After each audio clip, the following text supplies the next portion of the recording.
Hello everyone, नमस्ते अनि स्वागत छ हजुरलाई हिमालय किचनमा। आज म हजुरहरुको लागि लिएर आएको छु फर्सीको मुन्टाको सागको रेसिपी। ल अब यसको लागि पहिले यहाँ प्यान तताउन बसाएको छु र यसमा मैले राखे एक ठुलो चम्चा तेल र तेल तातेपछि मैले यसमा पुरा 1/4 चम्चा जति मेथी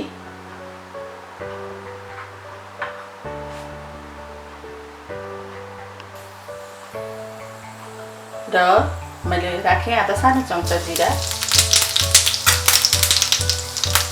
एउटा रातो सुकेको खुर्सानी, त्यसैगरी मैले यसमा पड्काए दुईटा लसुनको पोटी जसलाई काटेर यसरी लिएको छु।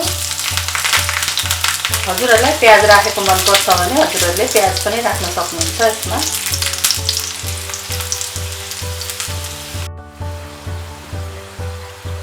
र अब मैले यसमा राखे एक सानो चम्चा काश्मिरी रातो खुर्सानीको धुलो।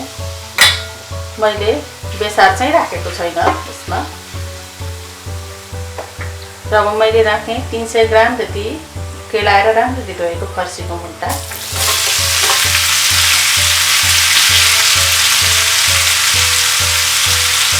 अब नुन राखे मैले।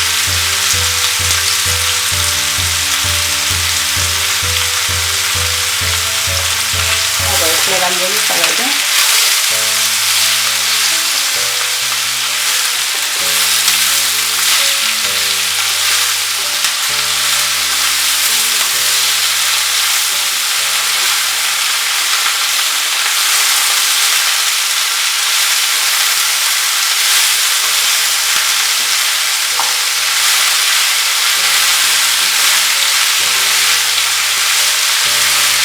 एकदमै छिटो तयार हुन्छ, त्यसैले मिठो पनि हुन्छ।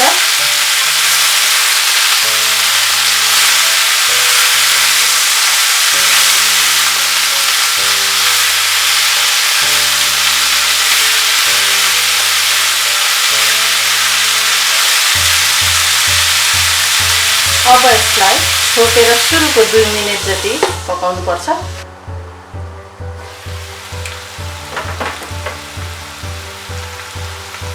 र 2 मिनेट छोपेर पकाएपछि यतिको भएको छ। अब यसलाई यतिकै नछोपिकन अरु 3 मिनेट जति मिडियम हिटमा पकाउनु पर्छ।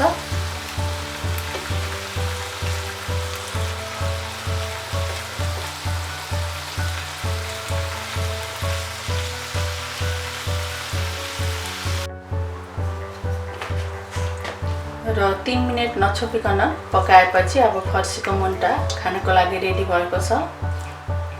तर यदि हजुरहरुलाई अलिकति धेरै पाकेको मन पर्छ भने 1-2 मिनेट अरु पकाउनु होला।